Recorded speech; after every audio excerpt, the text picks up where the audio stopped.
Perkenalkan, nama saya Insana Rahmat dari Teknik Sipil A. Di sini saya akan mempresentasikan tentang analisis simpang bersinyal di Jalan Hajat atau simpang Asmaul Husna.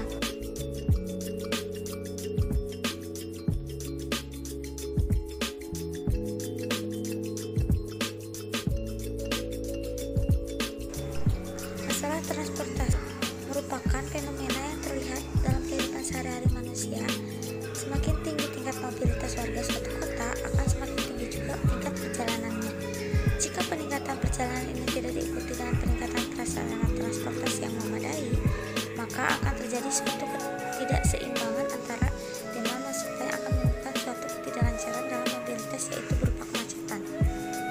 Kemacetan lalu lintas di suatu kota atau tempat sekarang ini bukan merupakan hal yang asing lagi, yang dapat terjadi suatu ruas ataupun persimpangan jalan.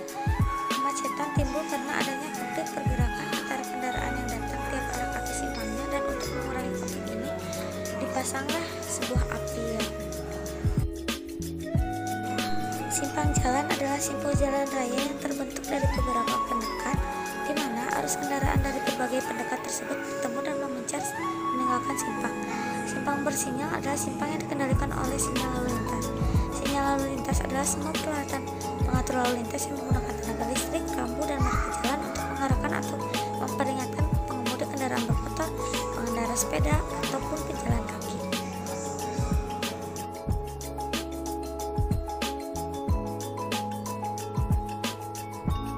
Tujuan dari adanya simpang yang pertama yaitu untuk mengurangi atau menghindari kemungkinan terjadinya kecelakaan yang berasal dari titik konflik. Yang kedua, untuk menjaga kapasitas dari persimpangan agar dalam operasinya dapat dicapai pemanfaatan persimpangan yang sesuai dengan rencana. Sesuai pada gambar di atas, berikut merupakan gambaran dari persimpangan Hajat atau yang sering disebut persimpangan Asmaul Husna.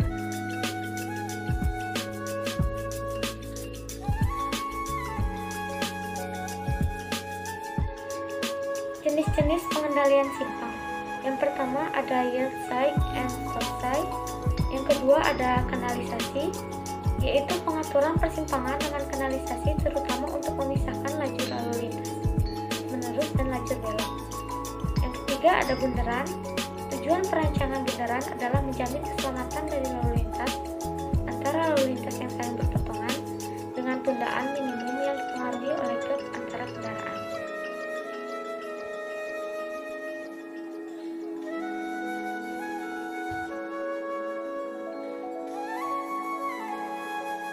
Berikut merupakan skema AutoCAD dari persimpangan Hajat atau yang sering disebut simpang Asmaul Husna Tasikmalaya. Memiliki 4 lajur simpang sesuai pada gambar.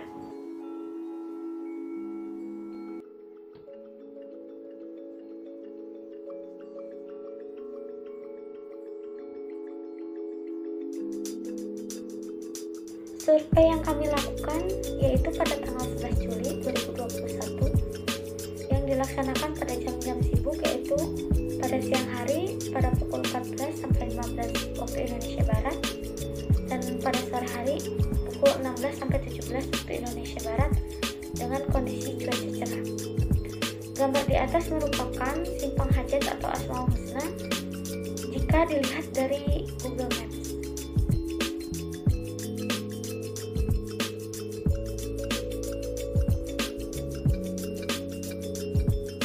Klasifikasi prasarana jalan simpang Hajat atau simpang Asmaul Husna termasuk ke dalam kategori jalan arteri yang melayani semua jenis kendaraan dengan ciri-ciri perjalanan jarak jauh, kecepatan rata-rata tinggi, dan jumlah jalan yang masuk tidak dibatasi. Jalan ini juga banyak dilewati mobil angkutan niaga dan angkutan umum yang menuju ke beberapa daerah kota dan kabupaten lain, baik dari arah kota Tasikmalaya maupun kota lain yang melintasi wilayah kota Tasikmalaya. Jalan ini juga banyak dilewati mobil pribadi yang menuju ke pusat pemerintah daerah kota Tasikmalaya dan menuju ke pusat kota.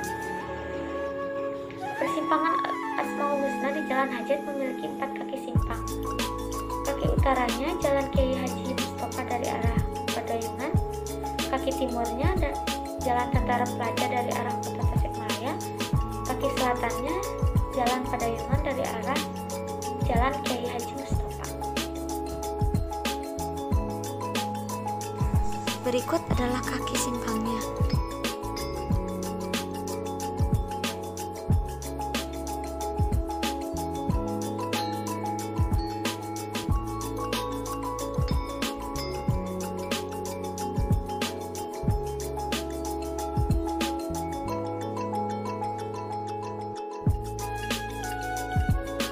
Prasarana jalan persimpangan Asmaul Husna harus mendapat perhatian lebih karena desain geometris jalan yang ada sudah cukup baik.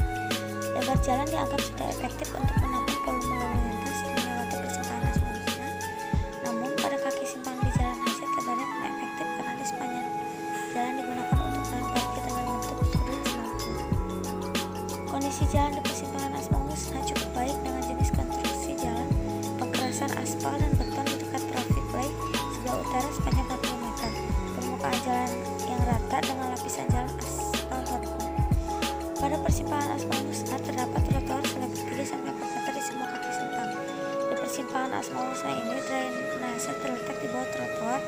Lingkungan atau belokan di simpang ini telah didesain dengan baik yang memiliki radius putar yang cukup. Kendaraan besar, gerakan belok kiri pada saat lampu merah diizinkan karena ruas jalan pada kaki simpang memiliki lebar yang cukup sehingga memuat untuk kendaraan yang melewatinya. Marka jalan di persimpangan ini berupa stop line pada mulut simpang dan marka panah pada belok kiri serta marka lajur pada kaki simpang. Di semua kaki simpang terdapat fasilitas penyeberangan jalan. Untuk penerangan jalan simpang ini sudah cukup baik dan dipasang lampu dengan jarak sekitar 40 meter. Jenis pengendalian simpangnya juga menggunakan apil di setiap simpangnya. Perhitungan waktu alat memberi isyarat arus jenuh tingkat arus maksimum pada suatu kaki persimpangan. Jika lampu pengatur lalu lintas terus menerus menyala hijau, S sama dengan 600 WE atau SMP per jam. WE sama dengan lebar efektif kaki persimpangan dalam meter. Faktor-faktor koreksi arus jenuh ada CS, SF, G, P, RT, dan LT. Untuk pengumpulan data arus lalu lintas, kita memasukkannya ke dalam tabel seperti yang terlihat pada tabel karena simpang di Asmaul Husna terdapat 4 kaki simpang dan kita menghitung kendaraannya menggunakan multi counter pada setiap 15 menit dalam per jam. Waktu hilang atau L, total waktu di mana waktu siklus tidak digunakan secara efektif oleh gerakan kendaraan. Waktu semua merah ditambah hilangnya waktu pada permulaan dan akhir periode hijau diasumsikan selama 2 detik. L sama dengan N kali I tambah L sama dengan jumlah fase kali waktu yang hilang karena merah atau L sama dengan sigma WHA dikurangi 1 sesuai dengan NKJI 1997. Waktu antar hijau atau WAH yaitu periode waktu antara berakhirnya waktu hijau pada suatu tahap di kaki simpang sampai dengan tahap selanjutnya hingga yang lain menyala lampu hijau sigma kuning ambar ditambah merah semua atau overhead. Untuk perhitungannya dimasukkan ke dalam rumus hingga didapatkan L sama dengan 7, L sama dengan 3 kali 1 sama dengan 5. Lalu kita hitung bagian utara, selatan, timur, barat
siklusnya 0,5177, sedangkan HTB-nya senang 0,4822, lalu dijumlahkan lagi ke dalam detik, sehingga dapat disimpulkan bahwa waktu kuning selama 4 detik, waktu hijau 16 detik, waktu merah 15 detik, waktu merah fase 2 20 detik, waktu hijau fase 2 15 detik, waktu siklus 38 detik, untuk all right-nya yaitu 3 detik.